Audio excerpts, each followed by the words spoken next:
Hey guys, welcome to another training. Today's topic is going to be describing graphics or graphs and charts. We're going to talk about what you can say being an English as a second language speaker when you are describing financial information. Let's do this!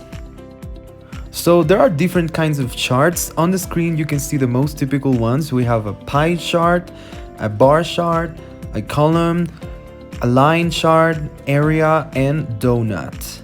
The one that we're going to be talking about the most today is going to be the bar chart.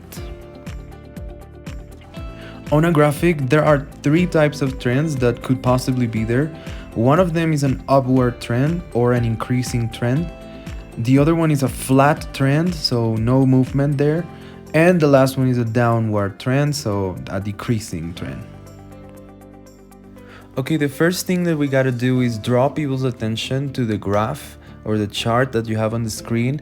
So you want to tell them something like, hey, let's have a look at this pie chart, or let me show you this bar graph, or let's turn to this diagram, or let's turn to this graphic. I would like you to look at this map. I would like you to look at this graphic. If you take a look at the screen, among many others. So there are a plethora of options that you can use. You might also want to tell them what exactly you're going to talk about. So the elements on the graph, so you can tell them something like, on the vertical axis, you can see the number of participants, or on the horizontal axis, you can see the months of the year. On the shaded area, you can see this represents or this shows, etc. The blue bar, the red bar represents. So let's begin with the upward trend. The first thing we need to have is vocabulary. So we're going to go over several verbs that you guys can use to describe an increasing tendency or an increasing trend. So we're going to classify them into verbs and nouns. And I'm going to tell you why, because it's going to be important for the structure that we're going to use later. So here are some examples of verbs. You have, for example, grow, increase, rise, jump, go up, climb, improve, peak, double. So as you can see, there are many options that you have here. Usually these verbs are conjugated in the past because usually we are presenting results. But it could also be that they are in the future if we are talking about projections. And some nouns that you can use include growth, increase, rise, or improvement. If we're talking about a flat trend, there are some phrases that you can use to describe this. You can say there is or there was a flat trend in these months. The sales were flat, yeah. The sales remained or stayed the same. There was no movement in the number of participants. So one of these four shall do it. When it comes to a downward trend, it's the same thing. We just need to divide the vocabulary into verbs and nouns. So the verbs that you could use here are decrease, go down, fall, deteriorate, plummet, dive, collapse, plunge, reduce, and many more. And on the noun side, you can say decrease, fall, plummet, collapse, dive, and reduction. We'll show you the difference in just a moment. Now here's where the difference between verbs and nouns is important, because as you can see on the screen, they are not used in the same way in a sentence. So let's begin with the verbs.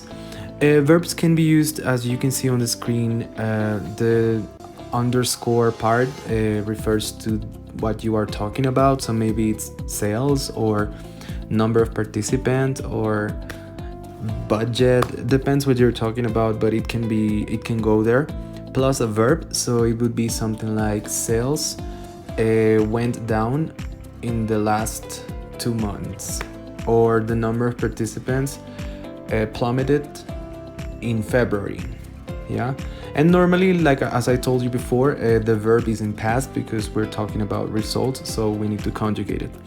And on this side, on the verb side, you can include an adverb to give it a little bit more of strength to your description. So you can say something like sales went down rapidly, or the number of participants plummeted drastically or gradually, considerably, etc. You can use any of those, and this is the structure.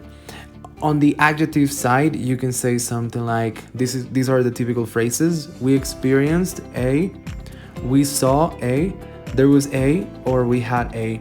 And you include a noun, so you can say we experienced or an improvement, we saw a decrease, there was a rise. And you can also use adjectives to better your description, so you can say something like we had a dramatic plummet, or there was a special improvement in February, we saw a minimal rise in sales in March, something like that.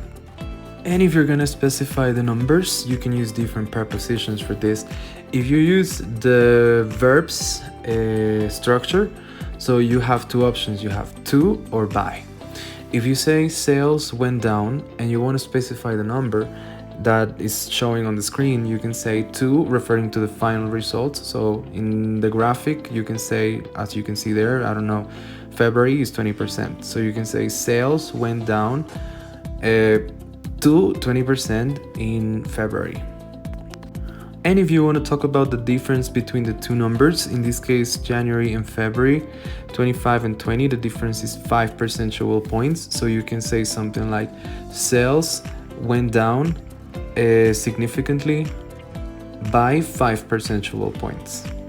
And if it's a noun, it's the same thing. You can use to for the final result. So you can say there was an increase or an improvement in sales to 30% in March.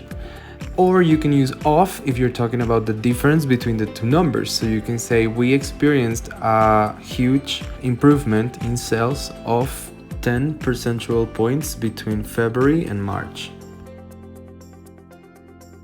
An example. I'd like to draw your attention to the graphic on the screen.